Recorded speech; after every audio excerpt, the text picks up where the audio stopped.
Walters is open during the week from 11 a.m. to 2 a.m. and open until 3 a.m. on the weekends, making Walters a great spot to watch the Olympics this month in Paris. We're driven by the search for better. But when it comes to hiring, the best way to search for a candidate isn't to search at all. Don't search, match with Indeed. Indeed is your matching and hiring platform with over 350 million global monthly visitors, according to Indeed data, and a matching engine that helps you find quality candidates fast. Ditch the busy work. Use Indeed for scheduling, screening, and messaging so you can connect with candidates faster. Leveraging over 140 million qualifications and preferences every day, Indeed's matching engine is constantly learning from your preferences, so the more you use Indeed, the better it gets. Join more than 3.5 million businesses worldwide that use Indeed to hire great talent fast. And listeners of this show will get a $75 sponsored job credit to get your jobs more visibility at Indeed.com/Blue Wire. Just go to Indeed.com/Blue Wire right now and support our show by saying that you heard about Indeed on this podcast. That's Indeed.com/Blue Wire. Terms and conditions apply.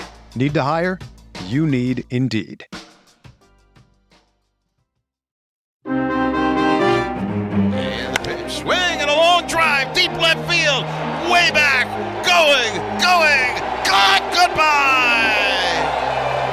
Bang, zoom goes James Wood with his first major league home run. It is a 3-run shot off a 2-0 pitch from right-hander Lance Lynn, who surrendered his third home run in 2 innings.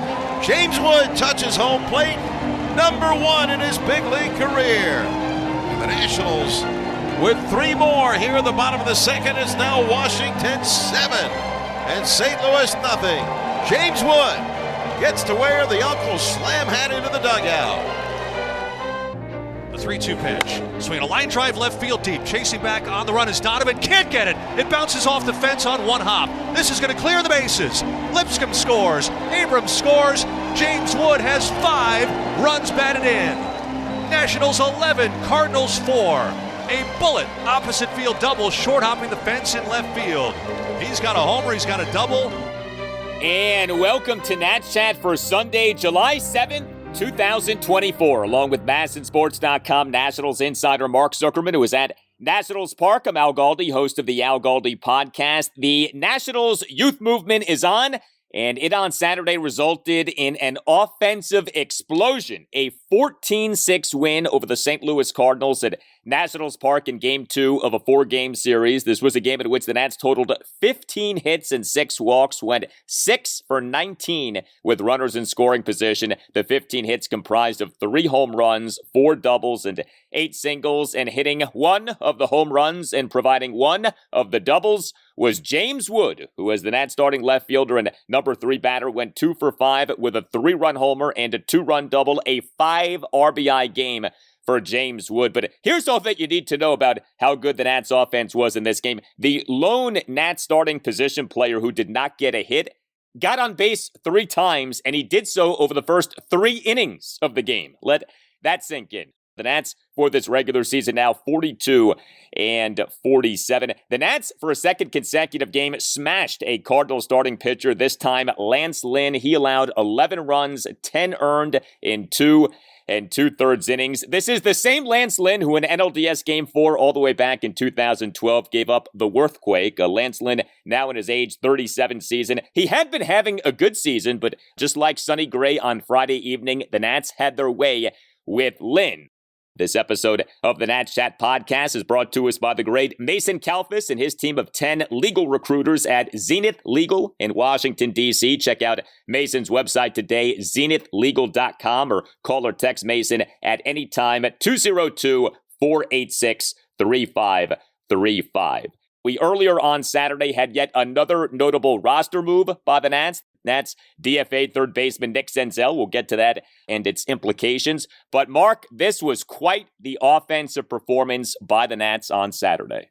It was a season high, 14 runs. They did it with power. How about that? Hitting a bunch of big-time home runs. They sustained it over the course of the game. And here, to me, is the most significant thing of it all, Al. They did this. They scored 14 runs with a lineup that had an average age of 25. Only one guy out of the 10 starters, the lineup and the starting pitcher, only one guy over the age of 28. That's Jesse Winker at age 30. We've been waiting for this. The true young, growing Nationals to be out there together as one, and to have that team on the field in the first place, and then to explode for 14 runs. If you can't get excited about that, I'm sorry, there's no hope for you. There's more coming. They're not there yet, obviously. There's still growing pains and still issues. But come on, this was a best case scenario as far as the bigger picture rebuild goes. A young team full of exciting young players hitting for power, exploding for 14 runs. That's as good as it gets. Aside from MacKenzie Gore's performance, and we'll get to that later in the show, it would have been hard to have scripted a better game on Saturday. This was like poetry in terms of the youth movement is on. The team basically declared that prior to the game, and then we get what we got in this game. Your Nat starting lineup: Abrams, Thomas, Wood, Winker, Ruiz, Garcia, Yepez, Lipscomb, and Young.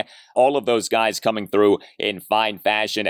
But yeah, James Wood. I mean, how about this guy? How about what he did in this game? So once again, the Nats number 3 batter. You get the feeling that he may be staying in that number 3 spot for a while. Your starting Nationals left fielder, 2 for 5 with a 3-run homer and a 2-run double. He did strike out twice, but you know what? We can forgive that. James Wood in a 5-run second inning for the Nats smashed his first Major League regular season home run, a 2-out, 3-run opposite field homer to left field for a 7-0 Nats lead. And Wood in the Nats a 2-run third, a 2-out full count, 2-run opposite field double off the left field warning track for an 11-4 Nats lead. So he gets the first home run done. You know, we've been talking about the exit velocities, saying the extra base hits will come. Well, they did come. 2 of them came in this game on Saturday. But, you know, it's funny. Thinking about James Wood, he obviously came to the Nats via the Juan Soto trade. He's been comped to Juan Soto for so many different reasons. One of the things that used to be said about Soto when he was here, right, was you know Soto is in a groove when he's going to the opposite way. Here you had James Wood on Saturday, 2 extra base hits, each of which was to the opposite field. He has been so good for this team since being summoned to the majors just a few days ago. Here are the totals: 7 for 23 with 4 walks in his debut week. And finally, in this game, hitting the ball in the air with authority. You knew that was going to happen eventually. He knew that was going to happen. All those hard ground balls were not going to stay ground balls forever. To drive the ball to the opposite field with authority. I mean, I sort of forgot what it looks like to see somebody hit a ball that way and see the ball continuing to rise as it approaches the outfield instead of sinking with diminished velocity. There is an authority to the way that he hits the baseball, and it's something we have not seen here enough of in recent years. So that was really nice to see. You hope that a player, when they get called up, especially a top prospect like this, is going to get off to a good start. I don't know that you ever really know what's going to happen. You're prepared for there to be some growing pains. Boy, there haven't been many of those. This has been an outstanding debut week for him. Whether it would have happened earlier in the year, if he'd been called up earlier, who knows? But I'm glad to see that he is taking off as soon as they made the move, that all the work he did at AAA has paid off, and it looks like he's just off and running now. I don't know how much this matters, but I think it is worth noting. Baseball America earlier this week named James Wood the number 1 prospect in baseball. He's no longer trailing anyone in that regard. He is the number 1 prospect in the sport per what has been the Bible of the sport when it comes to prospects for decades, Baseball America. And the guy who had been the top prospect in baseball per multiple outlets, Jackson Holliday of the Orioles. And I think it's now safe to say what we're seeing with James Wood, we're not going to be seeing a Jackson Holliday situation where a high-level prospect gets called up to the majors and for whatever reason struggles. And you have to wonder about some things and maybe even send him back down. I know it's only been a handful of games, but so far, so very good for James Wood. He seems to be doing just fine. And any worries of, well, maybe is he not ready or maybe is he going to come up to the majors and struggle? He may hit a rut at some point, but he is off and running. He has taken off here, and I don't think you have to worry about him, getting off to like a 1 for 30 start or anything like that. That clearly is not happening. No, and I think it's because of the approach. There's a good quality approach to almost every at-bat, even if it doesn't end up with him reaching base. And that's the kind of thing you get with experience. And I know everyone wanted him up at the start of the season. He was so good at AA. He was so good in spring training, but it does take some time, and you want to see success at every level of the minors. Remember, the big thing the Nats said was, well, we wanted to have good approach and good numbers against left-handers. He did that, and now you're seeing that translate here in the big leagues as well. He looks like a polished, ready to be a big league hitter. And again, I don't know if that would have been the case earlier this year or not, but it's certainly the case right now. We're going to get to that point here in the next week or two where teams now have seen enough of him to try to develop a book and try to exploit whatever weaknesses they think there might be. I would imagine he's not going to see a lot of fastballs here at some point, and it's up to him now to make that adjustment and show patience with breaking balls off the plate. That happens to everybody when you get to the big leagues, but everything that we've seen from him suggests that he has the ability to do all that, and so I don't think anybody right now is all that worried that he's not up to this task. Yeah, there may be a slump at some point, of course. Everybody goes through it. But he has played about as well as anyone could expect, and he's playing with a maturity that you got to remember he's still only 21 years old, and it doesn't necessarily look like that when he's out there. This episode of the Nats Chat podcast is brought to us by the great Mason Kalfas and his team of 10 legal recruiters at Zenith Legal in Washington, D.C. Check out Mason's website today, zenithlegal.com, or call or text Mason at any time at 202-486-3535.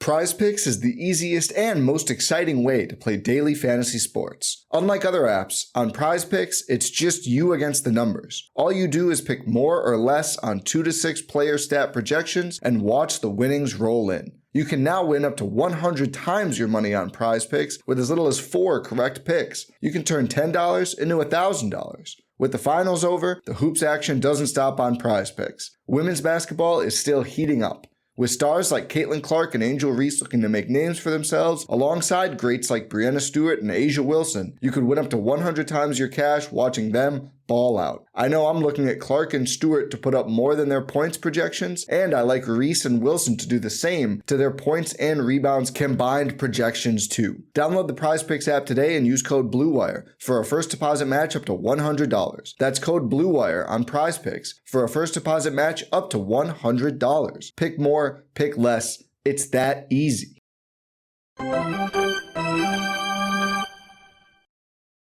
Lynn kicks, delivers, swing, and a long drive to right center field. Carlson going back, way back, going, gone, goodbye! Bang, zoom goes Keibert Ruiz on the first pitch from Lance Lynn. His 5th home run of the year is a 3-run blast. RBIs 23, 24, and 25. A big number on the board for the Nats here in the bottom of the first inning. And the Nationals lead 4-0. So James Wood homered on Saturday, and so did C.J. Abrams and Keibert Ruiz, and each of those guys homered in the Nats' 4-run first inning. And each homer, a first-pitch home run. C.J. Abrams for this game, your Nats starting shortstop and number 1 batter, 1 for 3 with a solo homer, a walk, and a hit by pitch. Abrams in that Nats 4-run first, a leadoff first pitch homer to right center field for a 1-0 Nats lead. The homer winner projected 415 feet per Statcast. And how about our guy Keibert? He in this game as the Nats starting catcher and number 5 batter, 3 for 5 with a 3-run homer, a double, and a single. A triple shy of the cycle was Keibert Ruiz on Saturday. His homer in that Nats 4-run first, a 1-out first pitch, 3-run homer to right field for a 4-0 Nats lead. That homer went a projected 403 feet per Statcast. It is remarkable the extent to which the Nats have pounded Cardinals starting pitching over the first 2 games of this series. And 2 guys in Sonny Gray and Lance Lynn, who, like I said earlier, are having good seasons. These are not guys who are having like wretched seasons. These guys have been pretty good. The Nats on Friday evening pounded Sonny Gray. And then the Nats on Saturday humiliated Lance Lynn, and Lynn was left out there to suffer. I mean, the Cardinals, like the Nats, are dealing with a fatigued bullpen. Lance Lynn was out there, and he was not coming out until he absolutely had to come out, and the Nats got to him to a point to where he had to come out. But man, the Nats were all over Lance Lynn in this game. He's only the 7th Major League pitcher to give up 11 runs since 2020. So this is a rare occurrence for somebody to be left out there and have that happen. And he departed with a couple runners on base. So it could have been 13 when it was all said and done if they had driven in a couple more in the third inning. They absolutely took it to him. They were aggressive, but aggressive in a good way. Those first pitch homers both came on fastballs right over the plate. That's the way you do it. If you're CJ Abrams, if you're Keibert Ruiz, and you get that pitch to start an at-bat, absolutely take a big whack at it and do the damage that they did. Don't be fishing at a first pitch breaking ball or even a fastball that's, going down and away and you have to reach for. So good selective aggressiveness there from them, something that we've wanted to see for a long time. Patience from Jesse Winker to draw the walks. Obviously the big hits from James Wood, but just good quality at bats all around. And I like that they kept the pressure on. They didn't let up. They made sure to knock him out. And unlike with Sonny Gray, the previous night, didn't even give him a chance to go deeper in the game. No, this was borderline torture what the Nats did to Lance Lynn in this game. And there were so many other Nats who stood out offensively. The rise of Luis Garcia Jr. continues. He is the Nats starting second baseman and number 6 batter, 3 for 5 with an RBI double, an RBI single, and another single. Garcia in the Nats 5-run second, a 2-out RBI single to center field, and actually 2 runs scored off the single thanks to a throwing error by Cardinals catcher Wilson Contreras. So the Nats were up 9-0 in the second inning of this game. Then Garcia in the Nats 2-run fourth, a leadoff opposite field single to left field. Garcia in the Nats 1-run eighth, a full count RBI double off the right field warning track for a 14-6 Nats lead. I know we have danced this dance before with Luis Garcia Jr. of him looking good, and then eventually he cools off. But the way he has been going for the last 5-6 games for him, whatever it is, this is as locked in as I can remember him being. He is having like one big time offensive performance after another. Like, this isn't like he's hitting a homer here, a double there. He's having like multi-hit games, multiple extra base hits. He's really doing well. Yeah, he is. This is the best sustained stretch. And you can see the difference in his swing, keeping his legs firmly planted in the batter's box and using them to drive the ball. He doesn't have those happy feet moving around just to try to slap the ball to left field. He is pulling the ball with some authority, hitting it back up the middle. It's just a better approach, and I know they've been working with him a lot to try to do this. And he mentioned the other night that he credited Darnell Coles with helping him out. I think it's fair to make that point for as much grief as Coles has taken, and rightfully so, for the struggles of some others. Here is a case of a young hitter getting better, and particularly getting better at hitting the ball harder and in the air with authority by making some adjustments to his swing and just looking much more authoritative at the plate. Also doing well offensively in this game, Juan Yepez, your Nats starting first baseman, number 7 batter, 2 for 4 with a double, a single, and a walk. And I mentioned the lone Nats position player who did not get a hit, but did get on base 3 times. Mark referenced him a few moments ago. Jesse Winker, Mr. On-Base Percentage for the Nationals. Jesse Winker as the Nats starting DH and number 4 batter, 0 for 2, but with 3 walks, all of which came over the first 3 innings. Your Jesse Winker OBP for this regular season now up to 381. As for the Nats starting third baseman in this game, Trey Lipscomb. Yes, he is back. Just when you think he is gone, he is back. Man, this has been some pre-All-Star break portion of the season for Trey Lipscomb.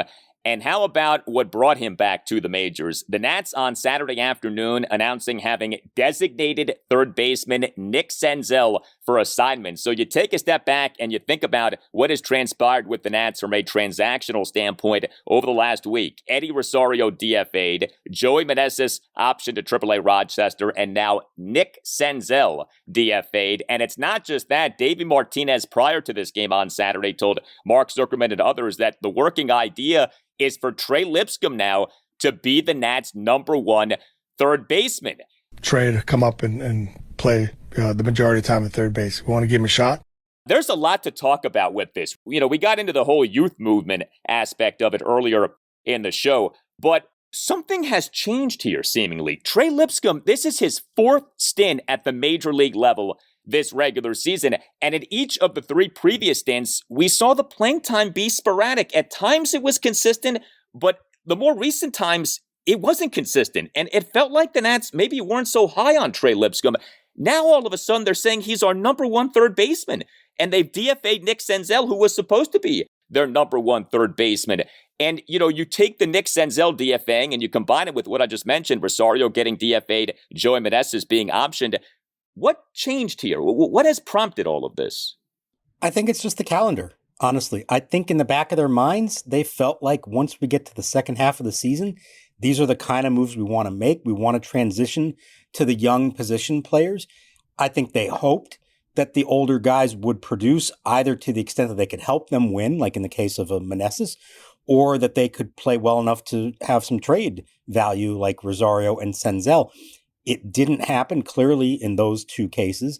And what I give them credit for is, a year ago, 2 years ago, they would have waited. They would have ridden it out with those guys, let them struggle, hoping they somehow got hot before the end of July, hoping somebody came calling at the trade deadline. And then once the deadline passed, perhaps then they would cut bait. And instead, they're now doing it early July and saying, no, you know what? It's time to move on. We have young guys who we think can be a part of our future, and it's time to put them out there and see what they can do. And so we are going to eat some salaries. We're not going to wait around hoping that maybe somebody gets hot and has some minimal trade value. No, we're going to go ahead and make the moves now. And I think that's a significant transition in mindset for the organization to do that. Trey Lipscomb was hitting really well. He just went down 12 days ago, I think it is, but he did really start hitting the ball with authority at Rochester, hitting for some power, which they've been looking for. So I think the idea was, hey, get him back up here while he's hot and see if he can continue that. Senzel, it just had not happened here. He had ample opportunity, some injuries early on, but you can't say he didn't get his fair chance to get going here, and it did not happen. Now, to me, the interesting part about the Senzel move is he did actually have a minor league option left, and he has another year of club control. He still would have been arbitration eligible next year. So they could have kept him. They could have sent him down, had him be a AAA player, brought him back next year. And they said, nope, you know what? We're good. We want to see what Lipscomb can do. We know Brady House eventually is on the way. We're not going to play that game anymore. And so I do think that's a significant change in mindset and one that a lot of people have been waiting for and wondering if it would happen. I felt like it's probably going to happen sometime here in the second half of the year. It's happening even a little bit sooner than they thought because they didn't wait for the trade deadline. They're doing it now when they still think they have a chance to get a full half season of everyday play from some of these young guys.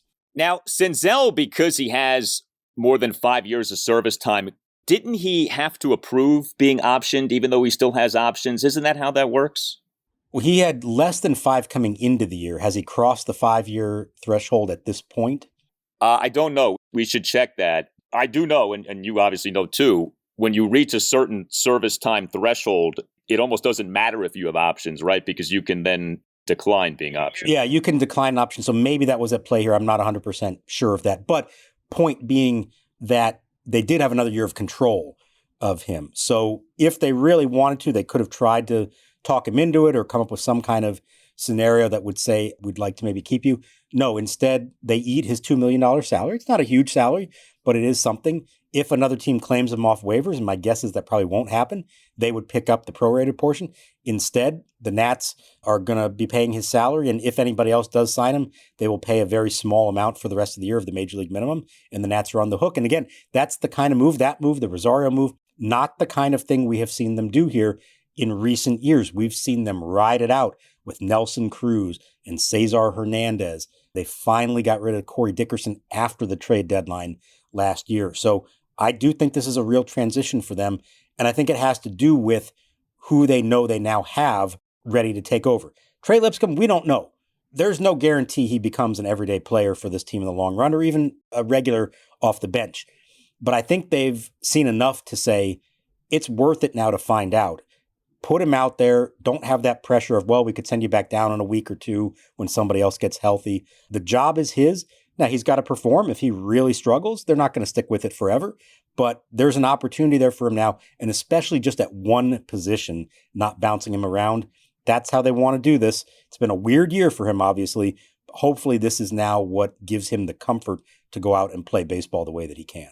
Your major league stints for Trey Lipscomb this regular season, March 30th to April 15th, April 24th to May 17th, June 12th to June 24th, and now July 6th to ? Hopefully we're done with him being optioned to AAA, but we'll see. It is great that the Nats are doing this. This is such a departure from what they have done in recent years. And man, we had so many conversations these last few seasons. Why is Nelson Cruz still getting plate appearances? Why is Cesar Hernandez still batting at the leadoff spot? I don't remember how many times I asked you that, brought that up on the show. And so to see this is so different from what we have seen in recent years. It is nice to have promising, rising young players on the come and have potential options for guys who will be here for many years to come and who will be doing well for this team for many years to come. So it is an exciting time to be sure.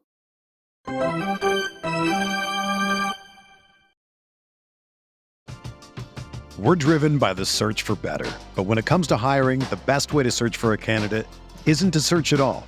Don't search, match with Indeed. Indeed is your matching and hiring platform with over 350 million global monthly visitors, according to Indeed data, and a matching engine that helps you find quality candidates fast. Ditch the busy work. Use Indeed for scheduling, screening, and messaging so you can connect with candidates faster. Leveraging over 140 million qualifications and preferences every day, Indeed's matching engine is constantly learning from your preferences, so the more you use Indeed, the better it gets.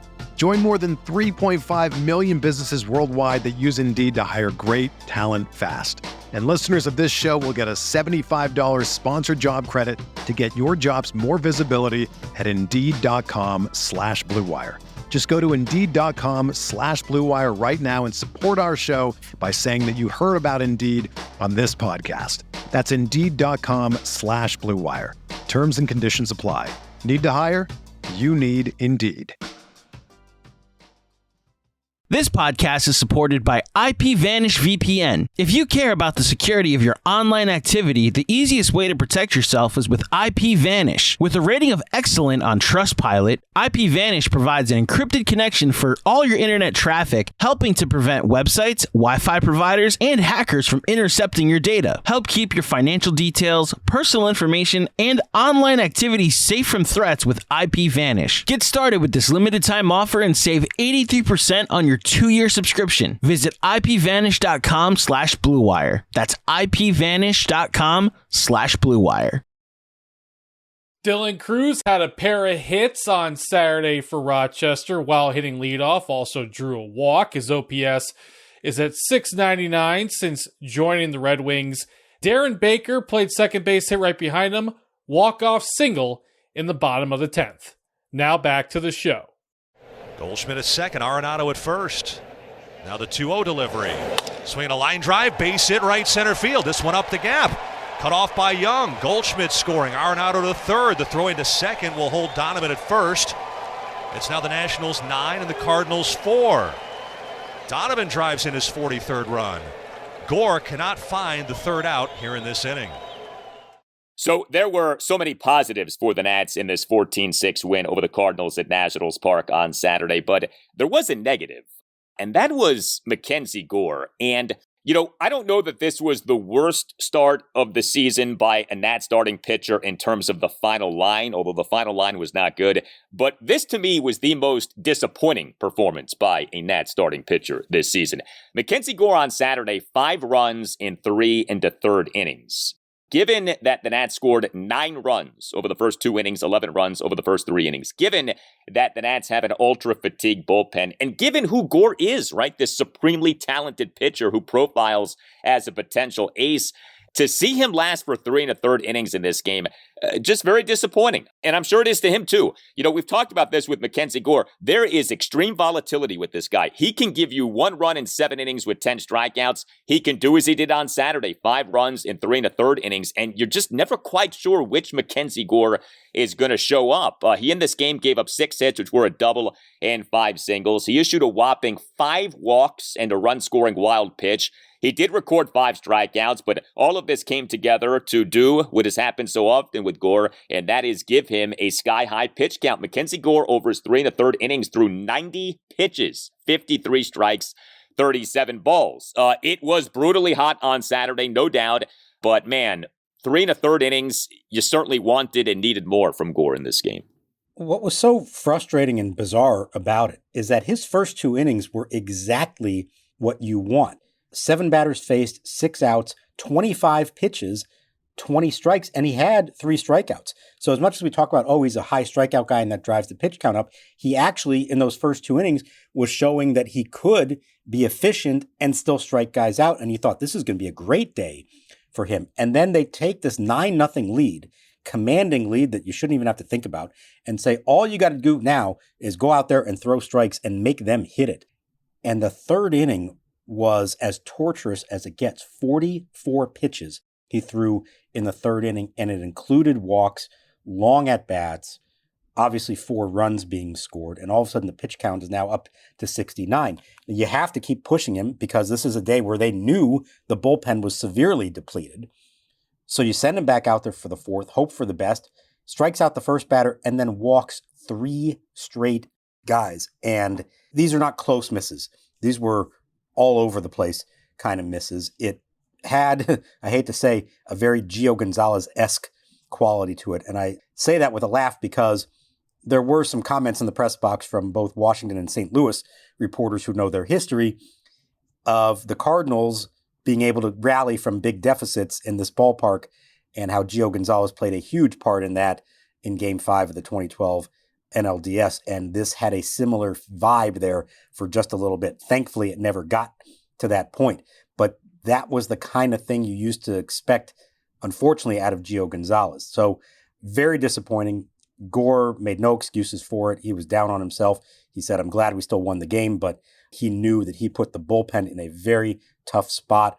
He knows he has to be better than that. And this is the one thing that's holding him back. We know when he's good, how good he can be, but these are the kind of starts that mess you up and can mess your team up and ruin what otherwise would have been a fantastic day at the ballpark. And he's just got to learn how to find it when he starts to lose it like that, especially in a situation when you're handed just such a huge lead like that.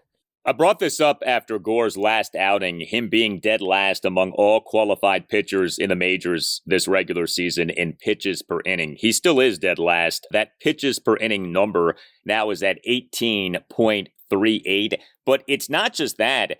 Listen to the difference between Gore's pitches per inning and the next worst total. As we tape this, the next worst total belongs to Freddie Peralta of the Milwaukee Brewers, 1764. So Gore dead last, 1838. Peralta next to last, 1764. That is sizable separation between Gore and that next worst pitches per inning. He has got to get his arms around that. That is a real problem, and the extent to which it's a problem versus how it is for other pitchers in the majors really does jump out. He's very talented. He overall still is having a good season. It's not like he's having some horrible season, but that was obviously a disappointing outing on Saturday. Although, props to the B team, dare I say even C team, Nats bullpen. The bullpen did come through in this game. 3 Nats relievers combined to allow 1 run in 5 2/3 innings. Wasn't always pretty, but the run prevention was there. Jacob Barnes at 2 scoreless innings despite giving up 2 singles and issuing a walk and a wild pitch. Jordan Weems allowed 1 run in 2 2/3 innings, and Tanner Rainey tossed a perfect top of the 9th with 2 swinging strikeouts. I don't know that we know officially who was unavailable for the Nats in terms of the bullpen of this game, but pretty clearly multiple people were unavailable for this game. Oh, yeah. I think the plan going in was to hope that you could get through this game with only those 3 and nobody else. If it came to it, I'm thinking maybe Dylan Floro or Derek Law, if it's a tight game late, could have been the guy, but I don't think Finnegan, Harvey, or Garcia was going to be available for them in this one. And I give them a lot of credit. It's a tough assignment on a brutally hot day, and you're being asked to throw, in the cases of Jacob Barnes and Jordan Weems, more pitches than you've thrown in any other game this year. 34 for Barnes, 38 for Weems, who went 2 2/3. Remember, they don't have a long man in this bullpen, and if ever there was a day that you needed one, this was it. So all the credit to them. Tanner Rainey for a really quick 9th. The best thing they all accomplished in this game is that they made sure that nobody else in that bullpen had to move a muscle. Nobody had to warm up. Nobody had to start stretching. Nobody had to stand up from their seat. They needed it, given all the extra work here lately. So even on a day when MacKenzie Gore gets knocked out after 3 1/3, to get 5 2/3 from those three guys, knowing that they're not the top guys that you trust. I know it's a big lead. You can pitch with some comfort. Still, that was a big-time performance that saved the rest of the bullpen, hopefully for Sunday and Monday and days after that. Speaking of the Nats not having a long man at the major league level, so Joan Adon recently has been used as a reliever for AAA Rochester. Not shocking given that his quest to be a major league starting pitcher hasn't exactly gone smoothly.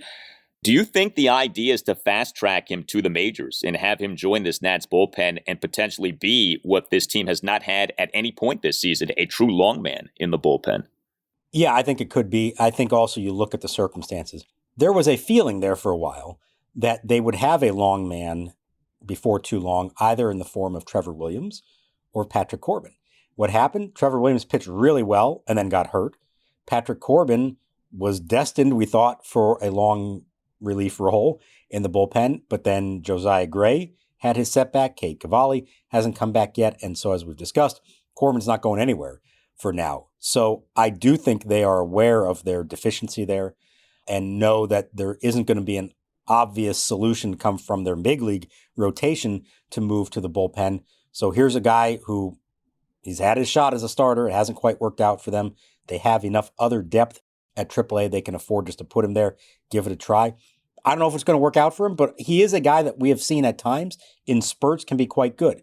And if it's a matter of just giving you 3 quality innings out of the bullpen, that would be so helpful for this team right now. And so, yeah, I would not be surprised if we see him up here, relatively soon in the next few weeks, especially knowing that there isn't going to be that other move that we've anticipated for quite some time because of injuries to other guys.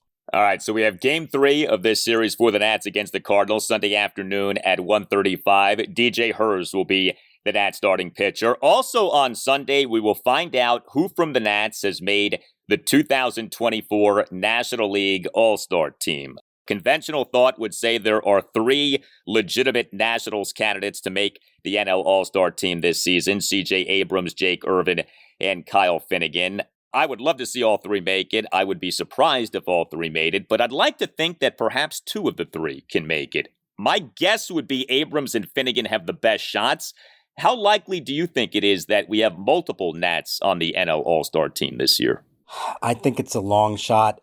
Unfortunately, what that would require is probably the players having voted in one of them and then the commissioner's office adding the other. And a lot of times those last spots by the commissioner's office are filling out spots for teams that aren't represented yet or positions that didn't get filled in for whatever reason. So I think it really boils down to, did enough players out there notice what any of those 3 guys were doing and vote for them? And I think Finnegan would have the best chance out of the group of maybe winning a player vote, but I would not be surprised if only one of them makes it for that reason. I would love for C.J. Abrams to represent the organization at the All-Star game, the All-Star game. He is the star of the Nationals right now. I think it would be very appropriate. I know shortstop's a deep position. Maybe the Mookie Betts injury opens a spot there that could allow him to sneak in, so maybe that happens. I think it's usually easier to get a pitcher on the staff, and knowing how Finnegan has been among the league leaders all year, saves ERA, one of the most lockdown closers despite some recent troubles, I think he's probably the most likely. I think Jake Irvin is certainly deserving of it. I think the problem is it happened a little too late, and I don't know that the rest of the baseball world has noticed enough, but something to watch for here. My hunch would be they only get 1 on Sunday, but as we know, there are replacements, and especially pitchers who start over the weekend and are not eligible to then pitch in the All-Star game a couple days later.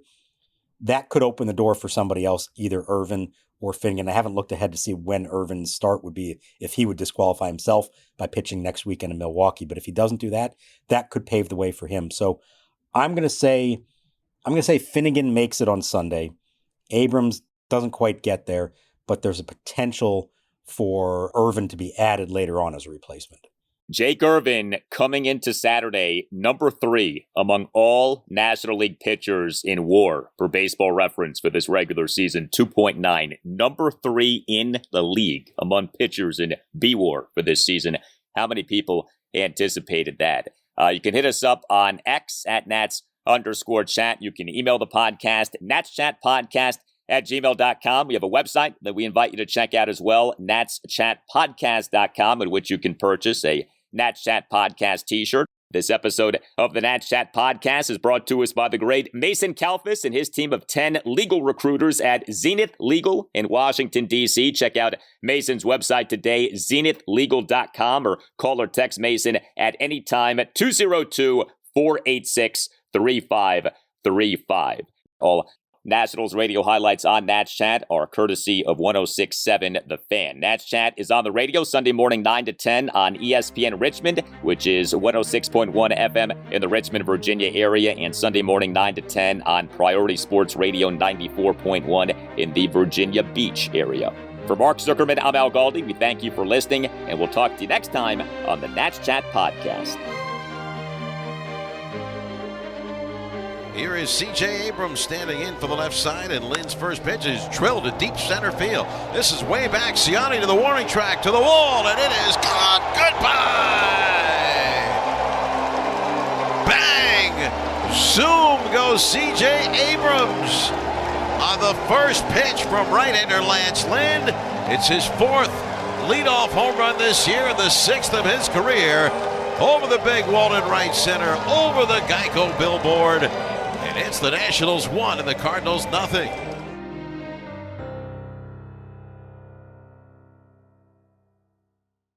At Ameris Bank, we're with you. We asked our team what that means to them. We have a partnership. We're here for the long haul. Personally, commercially, corporately. We're with you. We're with you. We're with you. Learn what it means for you at amerisbank.com/withyou. Equal housing lender, member FDIC.